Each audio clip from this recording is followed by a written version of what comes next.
It is probably the most important health marker. VO2 max is the strongest predictor for your life expectancy. By a significant margin, the most important predictor of how long you're going to live, and by implication also how well you're going to live. Today's guest is Ulrich Dempfle, the CEO and co-founder of Carol, the world's most effective exercise bike that's designed to accomplish a special form of cardio called REHIT, which uses two 20-second sprints to deliver the same results as a 45-minute run. Today, Ulrich joins us to explain the latest science of high-intensity cardio training and how you can dramatically improve your cardiovascular fitness in a very short time. In 8 weeks, and this is over many studies and shown in our data, users see on average a 12% improvement in VO2 max in cardiorespiratory fitness from just doing 3 of those workouts a week. Now, to put this into context, as you age, from the age of 30, you lose about 10% of VO2 max per decade. So in 8 weeks, you can basically more than reverse the loss in fitness of a whole decade.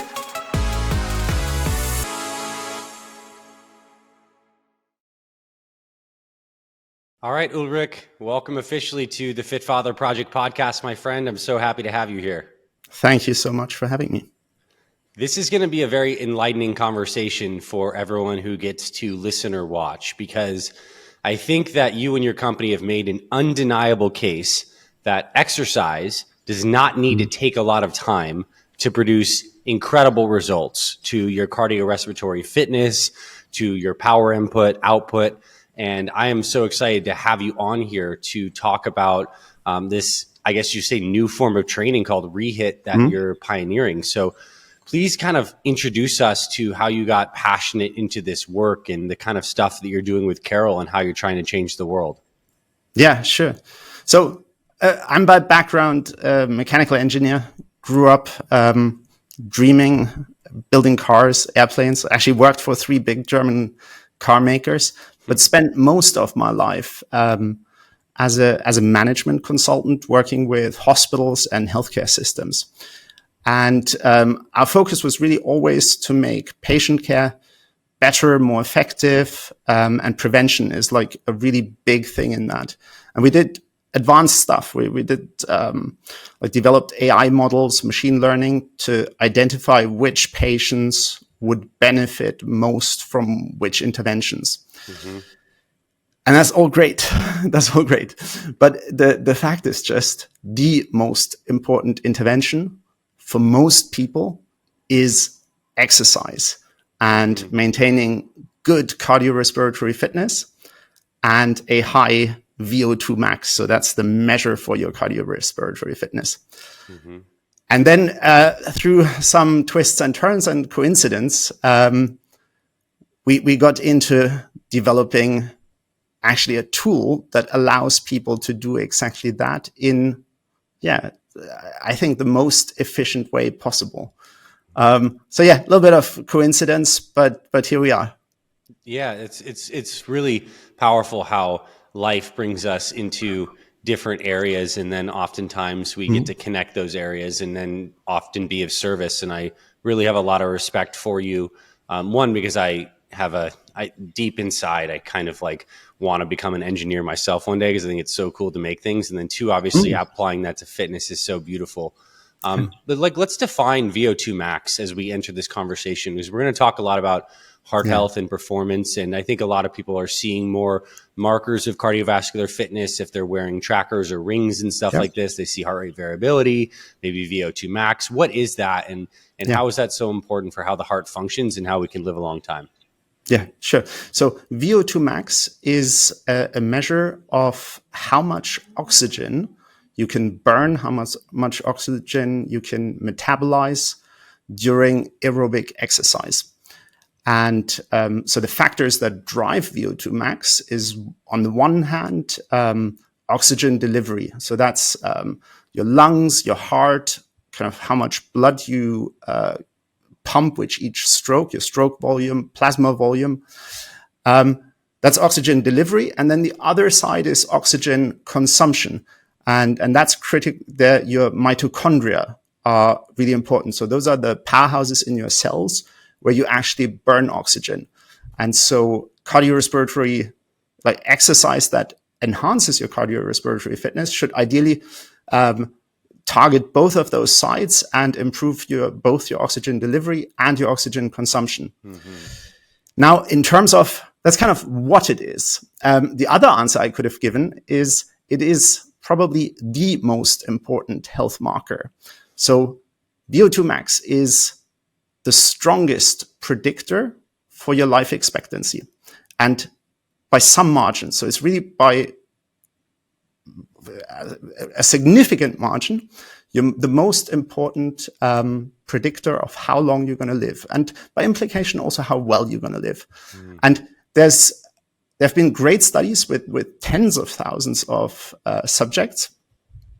And for example, one thing which always blows my mind is that low cardiorespiratory fitness leads to more avoidable deaths than smoking, diabetes, and obesity combined. And so that's really tells you something. If you think about it, I should do something for my health, maybe lose some weight, is maybe not the biggest lever. So getting your cardiorespiratory fitness, getting your VO2 max in good shape is the most important thing you can do for your life expectancy, for your lifespan, for your health span. So that ultimately means, like, I guess, do more cardiovascular exercise every week. And is there a recommended amount that people should do? And then why are people not getting this stuff in? Yeah, so it means exactly that in the first instance. And we'll talk more later about what alternatives there are. But the recommendation is for 2.5 hours, 150 minutes of moderate intensity exercise per week, or 75 minutes of vigorous intensity exercise. So 2.5 hours, that's quite a bit. Now, in light of how important it is and how much you'd get from it, it's also quite shocking how few of us actually do it. So again, there's very almost shocking studies that show that 95% of Americans do not reach the recommended amount of cardio exercise. And yeah, given how important it is and how much you could gain from it is really hard to understand. And people try. And scientific survey after scientific survey, the number one reason why people don't exercise is lack of time. So the main perceived barrier is lack of time. Now, in the scientific community, there's two camps basically. Some that say is all just an excuse. We're either lazy or exercise is not fun enough or not nice enough. And another camp that says, yes, no, we believe that. There's trillion-dollar companies like Meta, Facebook, Instagram, TikTok, Netflix, and so on that all compete for our time. It's even called the attention economy. And they're brilliant at it. That's why they're trillion-dollar companies. And so we are also in that camp. So we believe when people tell us they don't have time for exercise. In fact, we don't even have time to sleep. We sleep like 2 hours less than we did some 60 years ago.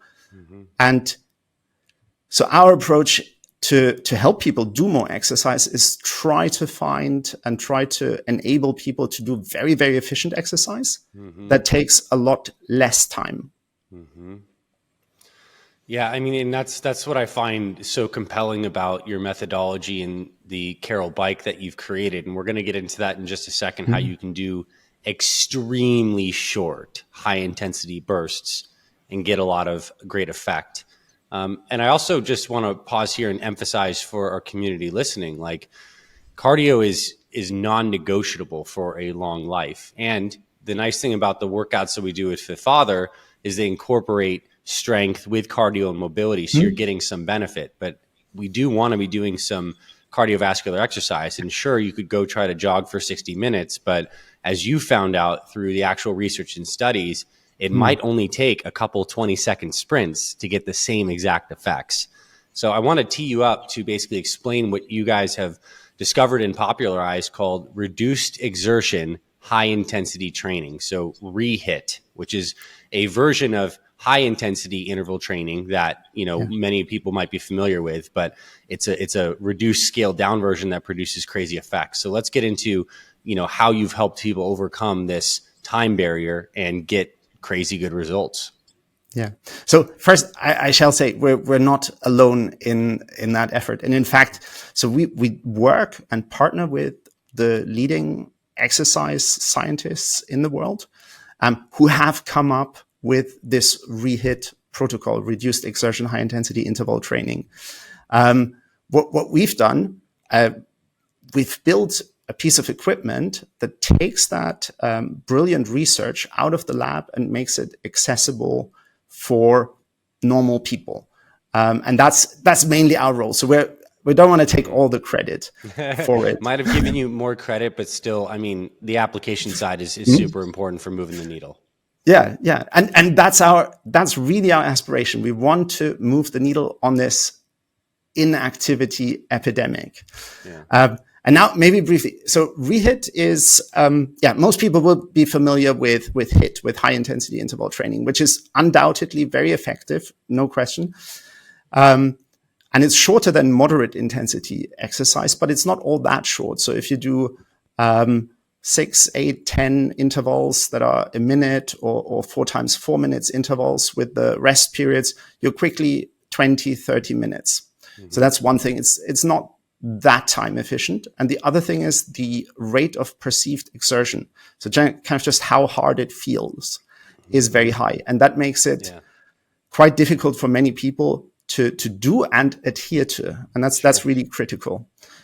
And so the researchers have been working on this, literally for decades, trying to titrate down what is the minimum amount you need to do to get really good results.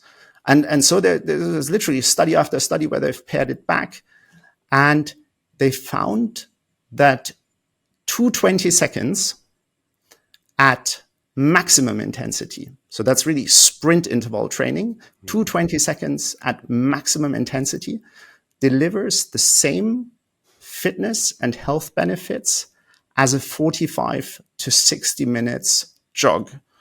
And that is, that's obviously, if time is an issue for you, a very, very attractive proposition. So a REHIT ride, a REHIT workout would usually entail like a very short, gentle warm-up, and then a first 20-second sprint in which you go all out, then a recovery period up to 3 minutes, a second 20-second sprint, and then 3-minute cool down. The whole thing can be done in as little as 5 minutes, so extremely efficient. The max it would take you is 8 minutes, and you get the same benefits as a 45 to 60 minute jog. Amazing and really exciting.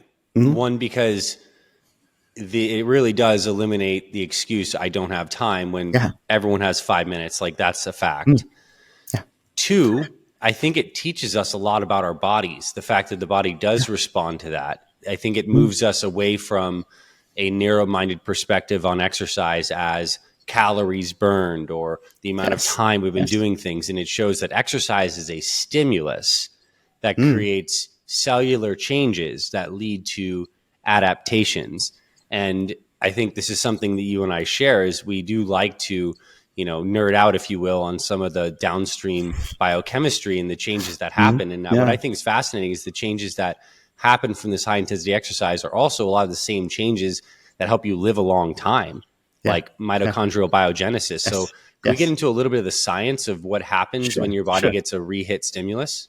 Yes. So what we effectively do when we do a REHIT workout is we simulate an emergency situation.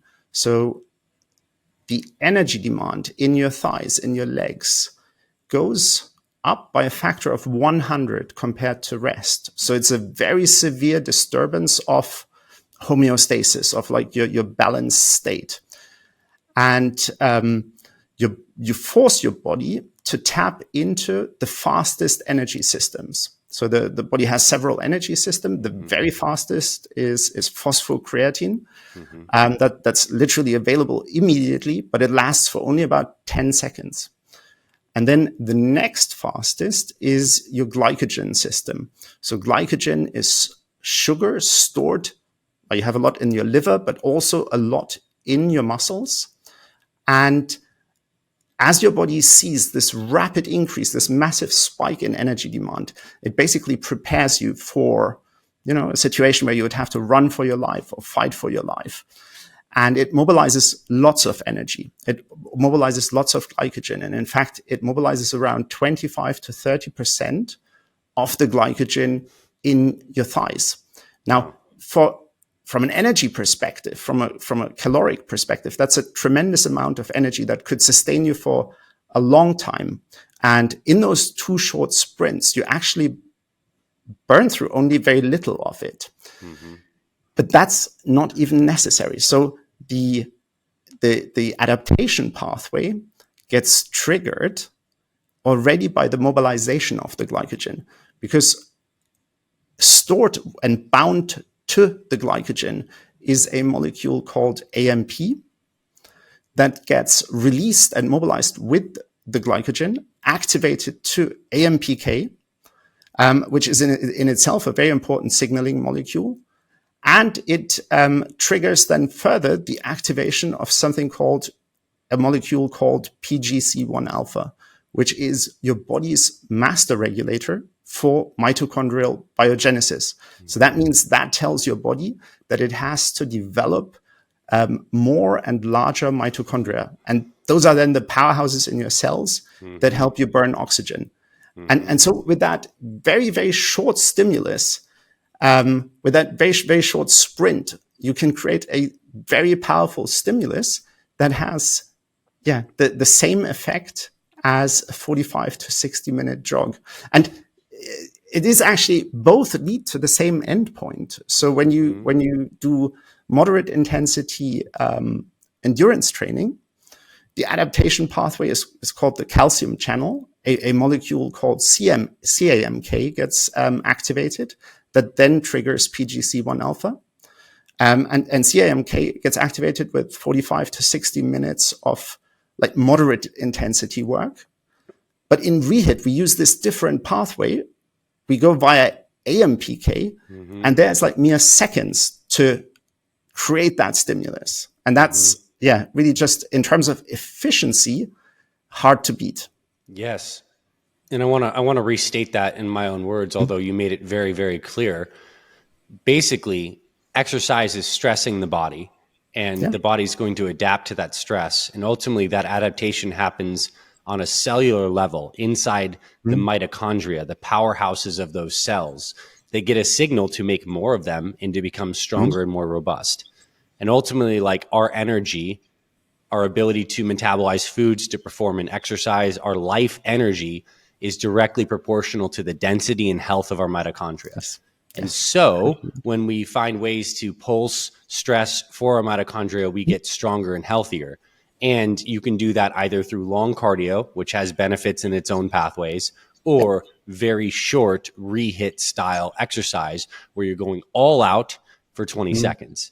Now, most of us are probably not going all out like sprinting anymore. That's just not something we're doing as we get older, but you found a way to actually make it very comfortable on the Carol bike. So describe your experience in that 20-second all-out burst that you're doing several times a week. You're on the bike.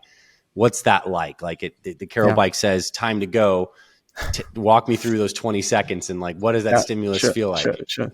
So you do it 2 to 3 times per week. That's enough. You can do it more often if you want, but it's 2 to 3 times is enough. Now, we've designed the Carol bike to make this experience and to make also the exercise as simple as possible.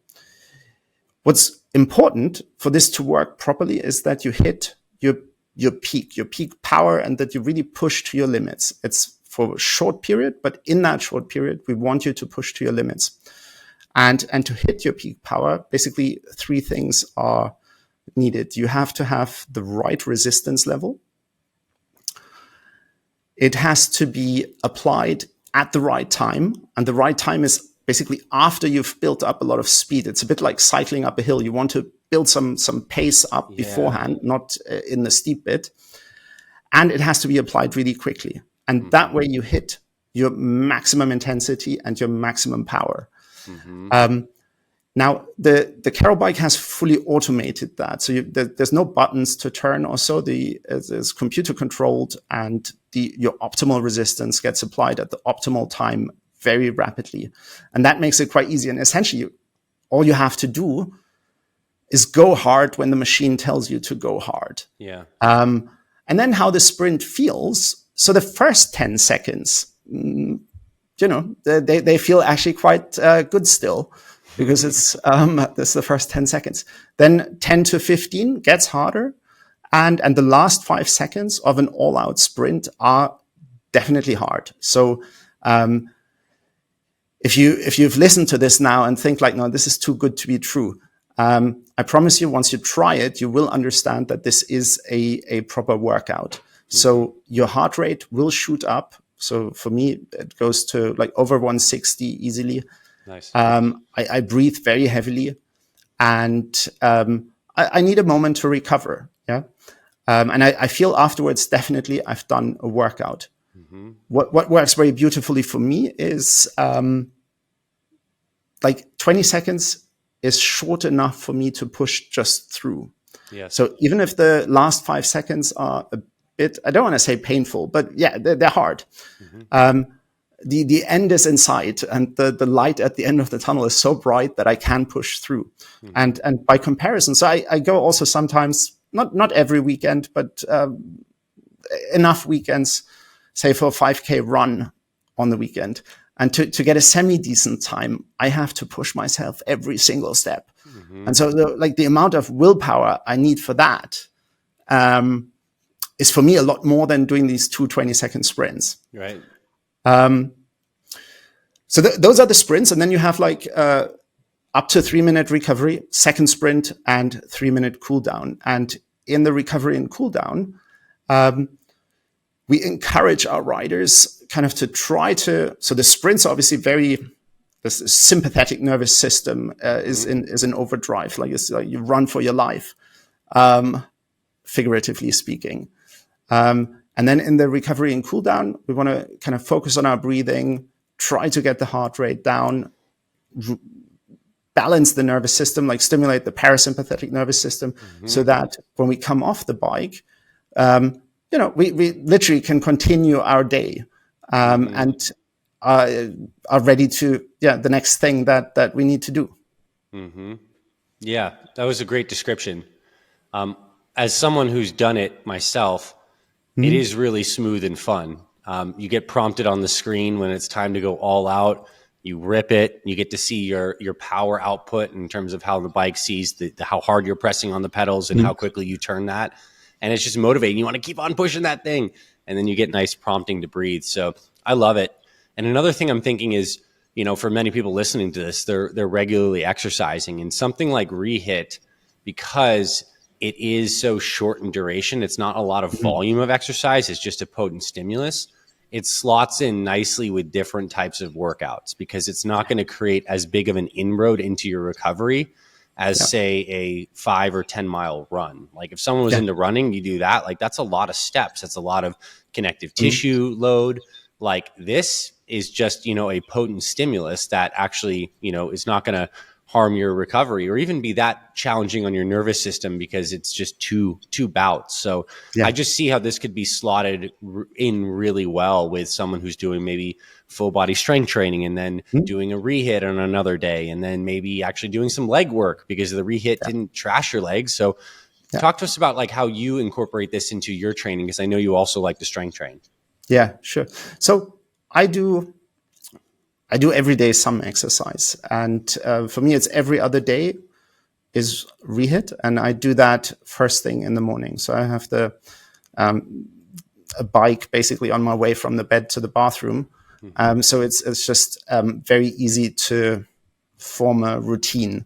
And that's every other day. On the in-between days, I would do a short routine of lifting weights, big compound movements, 5, 6, and typically just one set to failure. That's how I do, and that's then short. That's also just 15, maybe up to 20 minutes, but not terribly much.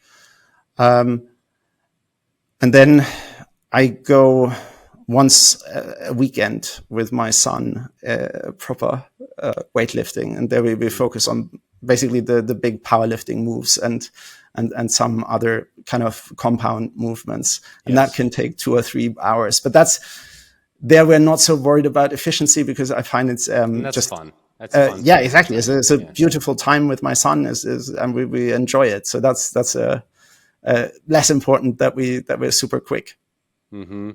Yeah, and I just love how like this kind of cardiovascular work that, you know, you're accumulating. Let's say you're doing the 10-minute workout and you're doing it every other day. So let's say you're getting 40 to 45 minutes of like this kind of like great stimulus on top of your strength training, and it just makes you better at all your other activities. So that's exciting.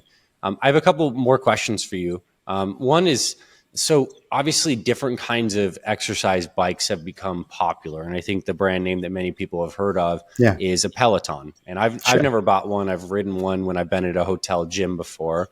And certain people like these spinning classes. Why is what you've developed like different than that? And what would be like the main difference, in case someone was like, you know, I've always thought about getting an exercise bike, Peloton, but now I know about Carol. Like, how do you speak to the differences of those types of products in the market? Sure. So, I mean, they're both bikes. They both have a screen. That's almost where the similarities stop. So Peloton, I don't want to poo-poo them or anything. They've built a great product. And if that's your thing, then it's brilliant. So Peloton has basically celebrity instructors, great soundtracks, and kind of a sense of community, even though you're working out from home. Their workouts are fairly standard. 30, 45 minutes. They have HIIT workouts in there. And in fact, you can use, so the Carol bike majors on REHIT. It's fully optimized on REHIT, but it's a very versatile bike. So we have 22 own workouts. So our workouts need to be scientific, effective, and ideally short. And it's so our bike is not a closed system. You can use it with many third-party apps, and you can put the Peloton app on there.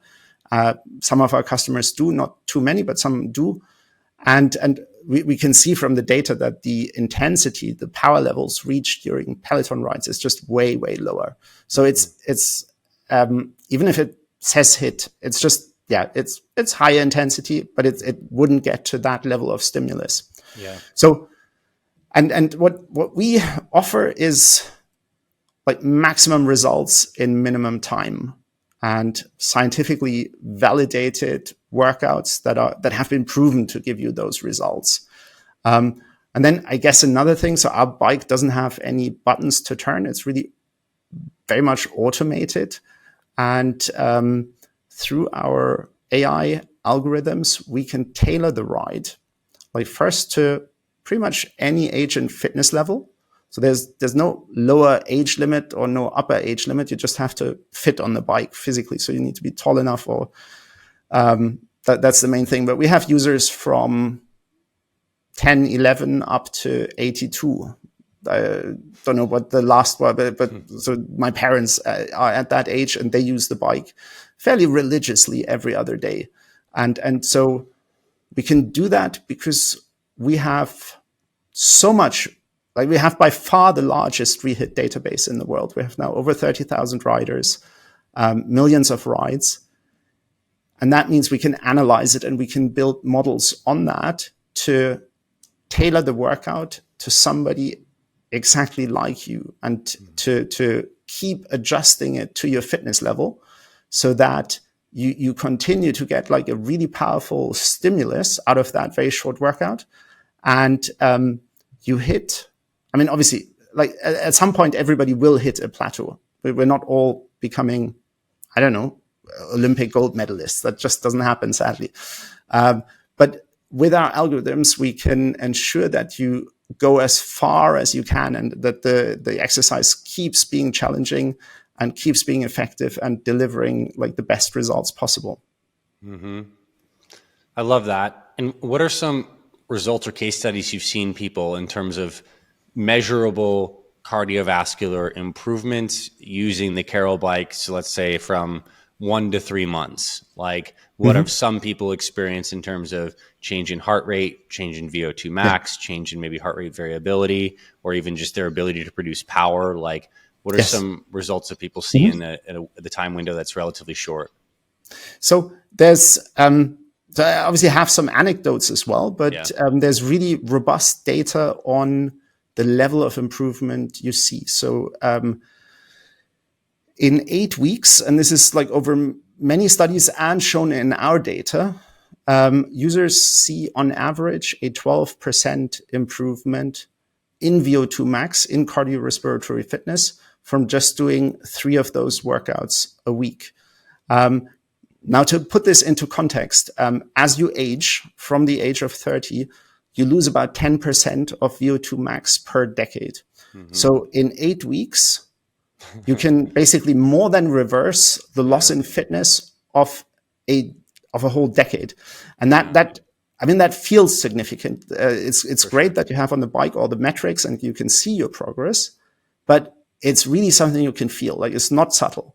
Yes. And then in terms of scientific studies, like most of them, the longest ones are maybe up to 20 weeks and have shown an improvement in VO2 max of 20%. And then we see from our own users that continues as you the longer you do the exercise. And I don't want to show off, but so I've improved, like personally, my VO2 max by 50% within the first year of using the bike. And I've just done a VO2 max test 2 days ago, and I was comfortably in the high band for my age. And that's with the Carol bikes. I do sometimes other things, as I said before, that I go for a run or so. But the main component of my cardio training is really the REHIT rides. That's exactly what I wanted to hear. That is so cool and inspiring. And just think, like, your results, I mean, to improve by 50% is amazing. But even to improve it by 20%, knowing the 10% decade per loss, that's literally what people say when they're marketing and saying, you know, you're in your 50s, you want to feel like you're in your 30s. Well, from a cardiovascular perspective, it's kind of like getting back there. And that's so cool. Maybe just to be humble, I should say, maybe I wasn't in that great shape when I started. Yeah, right. Totally. Yeah, I mean, it's probably. But I know now. Yes, I'm comfortably in the high band for my age bracket, and that's due to the REHIT workouts. And you know what's hilarious? And I was thinking about this is, you know, if someone doesn't have time and you're in the, you know, you still believe you don't have time, you can park your Carol bike in front of your TV and still watch your Netflix show with your family and bust out your workout. I mean, I have one behind me that's facing the TV I have in my exercise room office. And, you know, I get engaged with the workout and I'm not actually putting the TV on, at least right now, but you could. This could really slot in anywhere. Yeah. Or, you know, you get what I have. I have my bike, I've got sliding doors, south facing. And so I open them in the morning and I get the morning sun. Well, if there's sun in London, but if there's sun, I get at least morning light, fresh air, a short, sharp workout. Like, it really boosts all your systems power up. And it's just a great start to the day. Nice. I love that. Yeah, I think in the morning time, it'd just be so good because like even psychologically, you start the day having checked this movement box. Oh, yes. And like that stacks with so much momentum and positive energy. Like once you've done that in the morning, like I know if I cold plunge in the morning, if I do a short workout in the morning, I'm more likely to eat healthy, to be productive during the day, to feel energized. And it just creates positive momentum and it doesn't need to take a lot of time. So that psychological routine benefit is massive. Exactly. This is your first win banked for the day, and then you can go from strength to strength. Yeah. And I do want to talk about routines and some of that stuff in just a moment. But first, I love that although you have the Carol bike platform as a great way to do this, you are just a fan of like REHIT generally. Mm-hmm. So if someone does not have a Carol bike yet, but they just have like their body, like what are some other ways they could get the benefits of this REHIT concept, whether it's just running, hills, like whatever? Please speak into that. Yes. So maybe a couple of words of cautions, kind of how I probably personally wouldn't try to do it. So I find a treadmill, going all out sprinting on a treadmill, I would find slightly risky in terms of injury. Maybe a rower is also, because it's a complex movement, I might become jerky. A regular stationary bike, well, we've tried it and it doesn't work terribly well if you have to kind of manually dial in the resistance while you're pedaling at top speed, get the right resistance applied fast. It's just not the greatest experience. Viable alternatives would be one, an air bike. Yeah. So the CrossFit community, they love air bikes and go all out on like really high intensity efforts there. If you have access, if you have an air bike at home or in your gym, by all means, try to see whether it's a good experience for you. One qualification there, you wouldn't have all the metrics, and an air bike is fairly loud, but kind of an air bike is essentially a bike with one gear. So it's like one defined relationship between how fast you work and what your power output is. Mm-hmm. And so that's great for one person for who this air bike is exactly right. So maybe for a 30-year-old CrossFit athlete. For like my mother is 81. I shouldn't make her older than she is. She's 81. Probably for her. She uses our Carol bike every other day, and she can, because we have not basically one gear, but 255, and we can tailor it to any age and fitness level. And so there we just have more flexibility and kind of can make that exercise work really well for more people. But if you have access to an air bike, by all means, that's a good thing. And the other thing, literally at no cost, sprinting, like hill sprints, that would be great. Or even just on a regular running track, really 20 seconds all out sprinting is like, in terms of how that gets my heart rate up, I would think that's also an effective, you could build an effective form of REHIT with that. Mm-hmm. Be careful that you don't trip. Yeah, that's one thing. And then I think, like in my local park, I never see people sprint all out. So there's a little bit, especially if you're not top fit yet, that people just feel awkward. But if you have the possibility, sprinting is a very good form. And if your joints can handle it, wonderful. Yeah. And I just want to emphasize, like, for what we're talking about in this podcast with this REHIT concept, like, we're talking, you're attempting to reach 100% of voluntary maximal effort. So like a very intense hike where you might only be hitting like 75% or 80% over a hard sustained push for a couple minutes is not the same thing. Yeah. It's be more like HIIT, but you really want to go all out. So I could see getting on a hill, and which is nice because it gives you more resistance, obviously, and it kind of limits how fast you could possibly move your legs. Yep. Could be a great way. And then you'd walk for a few minutes, and then you do one more 20-second hill sprint, and that could be a workout. And I laugh because, like, back in the day, I was not doing quite REHIT, but when I was a competitive bodybuilder, I would do high intensity interval training on a bike. And I totally know the feeling. It's like, oh, it's time for the interval. You start to crank that button up as much as you can and pedal, and then you have to down crank it. So it's possible, but definitely not the best. But either way, what I want people to take from this is certainly that exercise can be very short. There's a benefit to getting super intense for a short period of time, these 20-second bursts.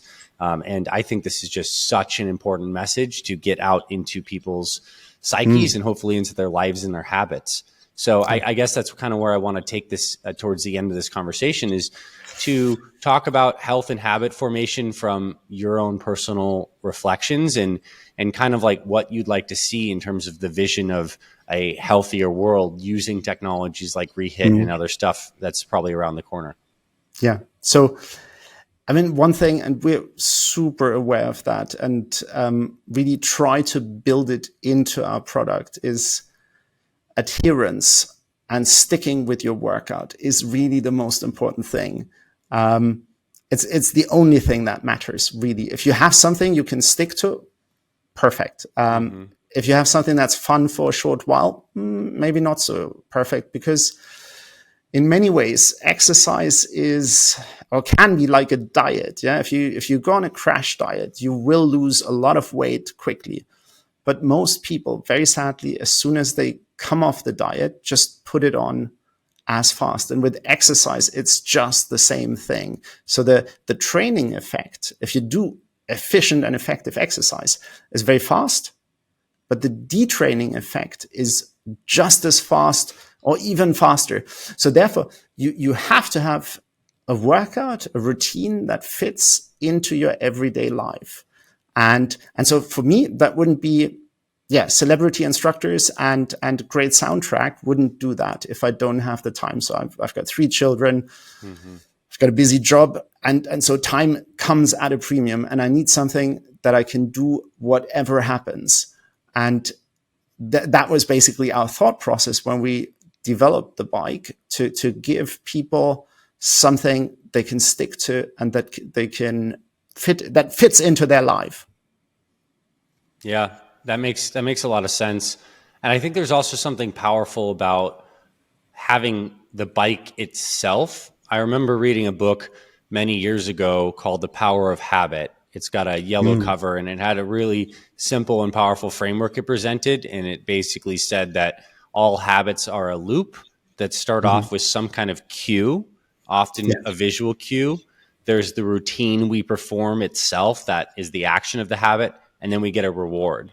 And I think with the Caro bike, it seems a sticky thing if someone can get behind the science, because you have the visual cue of the bike. You happen to have set it up in your bedroom, so it's unavoidable. You encounter that all the time. The routine itself is short with the least amount of friction. You just hop on and follow along. And then the immediate reward is you have all the different chemistry changes, and then you probably stack that with a breakfast or some coffee or whatever you do. And now you can see how this ends up being a sticky habit loop. Exactly. So I just wanted to speak into that. That seems really good. Yeah. And I think one thing that many of our users like as well is the metrics and the quantification. So if you have, you get with each ride a rich set of metrics. You get your fitness score, your peak power, and so on. So you have always something to shoot for, to keep yourself honest as well. Try to improve. And if you're that type of person, I certainly am. I want to hit a new best if I can. I can't do it every time, but I'd like to get it as close as possible and see that I've put in like a good shift. Yeah, that's awesome. Well, this was like super informative and exciting. I hope that people take this conversation and begin to incorporate very high intensity exercise in a safe manner. And of course, like Caro Bike is a platform that we support and we're behind. I think that like stationary bikes are some of the most joint friendly ways. And then when you factor in the fact that you have basically the AI and the gears and the metrics and everything to be able to present this form of exercise so safely, it's a slam dunk. It's a slam dunk for anyone who wants to be more consistent with high intensity exercise, to live a long time, to support their mitochondria. And it pairs so well with all the foundations that we teach inside our Fit Father program. So where can people head to learn more about the Caro Bike? And maybe you can share with us a little bit about the process of like getting one, if someone wants to get one, if there's any guarantees that you have when people try these things, et cetera. Sure. So we sell exclusively via our web store at carobike.com. And our website has also a ton of further like resources, information, links to like the most important studies and so on. We don't operate a lot of showrooms. You will find our bikes in high-end performance studios, some of the more advanced gyms. We're not in the big box gyms. That's not yet anyway. If you decide that you want to try a bike, one thing we do offer is when you purchase, you have a 100-day, we call it 100-day risk-free trial. So that's essentially more than enough time to see whether you like it, whether you can stick to it, and whether you see results. Yeah, more than enough time. Yeah. If for any reason it's not for you, you can just call us and we get the bike back and you get a full refund. And that's basically how we give our users, our customers, assurance that they get something that actually suits them. Yeah.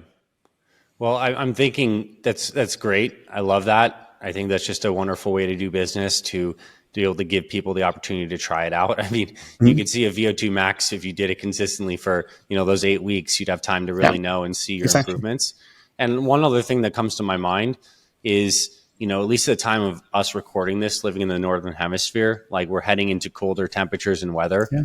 And I think that's a time seasonally every year that people start to do less movement and less exercise, because let alone cardio, because they're not getting outside.